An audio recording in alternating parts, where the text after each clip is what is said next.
আমি এখানে সাথে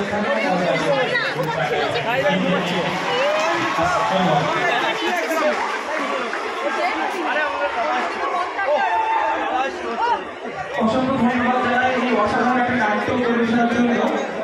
এরপর আমি আমাদের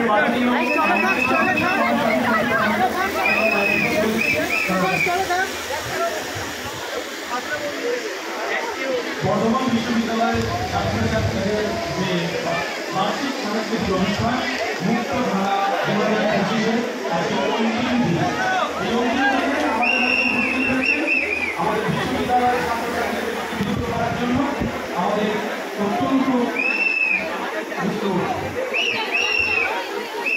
অত্যন্ত কাছের মানুষ, আমাদের জেলার অভিভাবক, কাটোয়া বিধানসভার বিধায়ক, অত্যন্ত প্রবীণ একজন রাজনৈতিক ব্যক্তিত্ব, মাননীয় রবি চ্যাটার্জি মহাশয়। ওনাকে